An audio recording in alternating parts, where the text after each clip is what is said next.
우리는 누구나 막다른 길에 서는 순간을 경험합니다.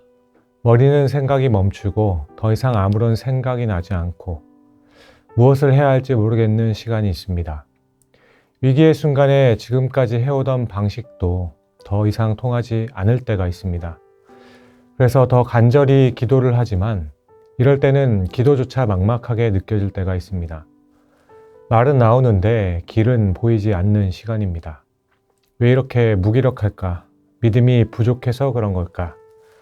그러나 오늘 성경은 막다른 길은 실패의 자리가 아니라 하나님과 다시 연결되는 자리라고 분명하게 말씀합니다. 오늘 본문은 바로 그런 상황 속에서 하나님과 끝까지 연결되기를 포기하지 않았던 한 사람의 모습을 보여줍니다. 막막한 그 순간에 어떻게 하나님 앞에 머물러야 하는지를 아주 조용하지만 깊이 있게 보여줍니다. 설교 원고를 절반쯤 써내려가던 어느 날이었습니다. 그런데 그 다음 문장이 전혀 써지지 않았습니다. 아이디어의 문제가 아니라 마음이 막힌 느낌이었습니다. 그렇게 더 이상 한 줄도 써지지 않고 머릿속이 멈춘 것처럼 느껴졌습니다. 그때 마음에서 나온 말은 기도라고 표현해야 할까요? 기도라고 하여도 너무 막연했습니다.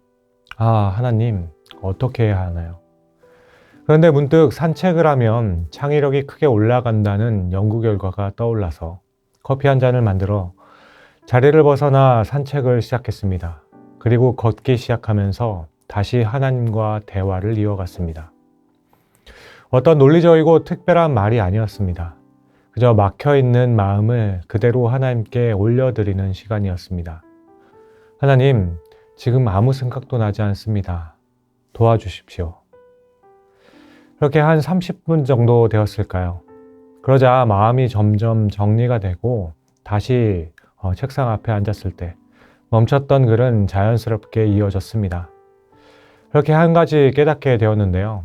그것은 문제가 즉시 사라진 것은 아니었지만 하나님과 다시 연결되자 길이 열리기 시작했다는 사실입니다.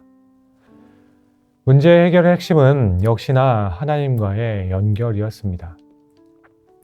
오늘 함께 보시는 열왕기하 4장은 하나님의 은혜를 경험했던 수넴 여인의 이야기입니다. 이 여인은 하나님의 사람을 정성껏 섬겼고 하나님께서는 그녀가 가장 필요하다고 생각했던 아들을 주셨습니다. 하지만 어느 날 이 아들이 갑작스럽게 죽고 맙니다. 그러자 여인은 절망 가운데서 다른 것을 붙들지 않고 하나님의 사람 엘리사를 찾아갑니다. 이 모습은 앞서 말씀드린 것과 같이 문제보다 하나님께 먼저 나아가는 선택이 돋보입니다. 어쨌든 엘리사는 자신이 찾아온 여인이 알린 급한 상황 속에서 먼저 자신의 사환인 게하시를 보내 자신의 지팡이를 아이에게 얹게 합니다. 그러자 31절에 성경은 담담하게 결과에 대해 차도가 없었다고 설명하죠. 여기서 우리는 현실적인 질문을 하게 됩니다. 왜 하나님의 사람이 보낸 방법이 전혀 효과가 없었을까? 그러나 여기서 다시 중요한 사실을 깨닫게 됩니다. 그것은 바로 하나님께서 하시는 일에는 즉시 응답되지 않는 순간도 있다는 사실입니다. 하나님의 때가 있다는 사실입니다. 그렇게 우리는 이 하나님의 때를 기다리는 자의 모습을 생각해 보아야 합니다. 이어지는 말씀이 이것을 보여줍니다. 엘사는 직접 아이가 있는 방으로 들어갑니다. 하지만 아무런 변화가 없는 상황에서 실망하거나 포기하지 않습니다. 오히려 엘리사는 여호와께 기도하고 아이 위에 올라 엎드립니다. 그러니까 문제를 자신의 기술이나 방법이 아닌 하나님과의 그 관계 안으로 다시 가져오는 것이죠. 그런데 이때 35절을 보시면 매우 인상적인 장면이 나옵니다.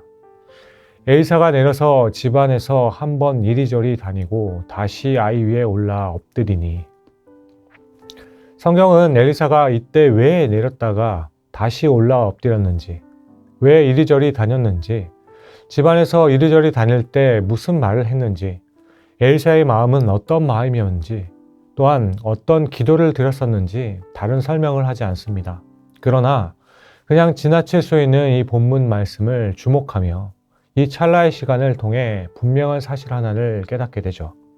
그것은 포기가 아니었다는 사실과 오히려 기도의 자리를 떠나지 않았고 응답이 더딘 그 순간에 하나님 앞에 더 머물렀다는 사실입니다. 다시 말해 하나님과의 연결을 끊지 않았다는 것이죠. 그는 포기하지 않았고 형식적인 기도로 끝내지 않았으며 하나님 앞에 계속 머물렀습니다. 이 장면은 기도의 지속성을 보여줍니다. 따라서 이때 우리는 다시 깨닫게 됩니다. 막다른 길에서는 하나님과 다시 연결되는 자리가 꼭 필요하다는 사실입니다. 엘리사가 보였던 이리저리 다녔다는 이 장면은 기도의 지속을 보여줍니다. 해답이 없을 때 엘리사는 움직였고 하나님 앞에 머물렀으며 다시 기도의 자리로 돌아갔습니다. 해답을 만들 생각만 하는 것이 아니라 모든 것의 답이 되시는 하나님과의 연결을 끝까지 유지했습니다. 우리도 마찬가지죠. 길이 보이지 않을 때 가장 먼저 회복해야 할 것은 방법이 아니라 하나님과의 동행입니다.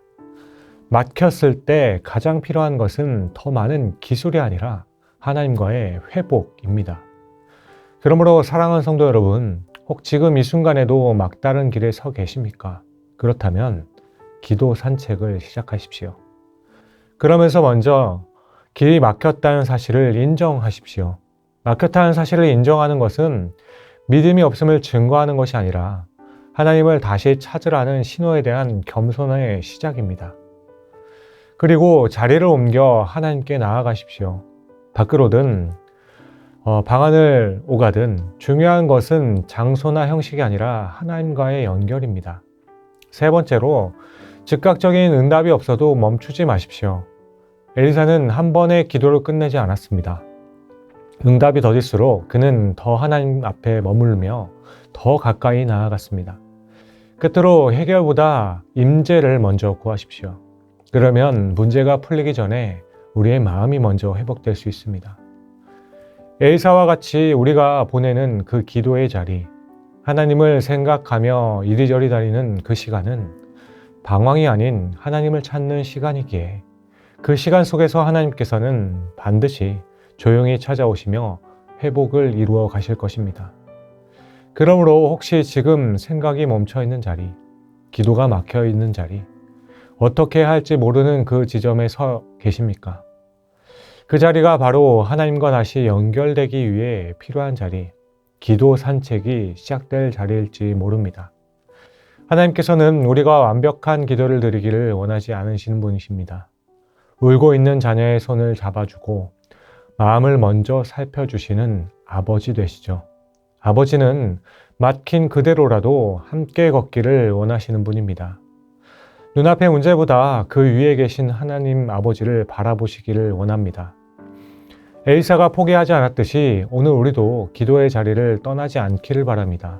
그러므로 오늘 하루 깨닫는 즉시 하나님께 나아감으로 하나님과의 연결이 지속되고 더 가까워지며 늘 하나님과 동행하는 하루하루가 이어지는 귀한 은혜가 가득한 진리의 기둥의 터 위에 굳게 서는 하나님의 사람들 되시기를 주님의 이름으로 축복드립니다.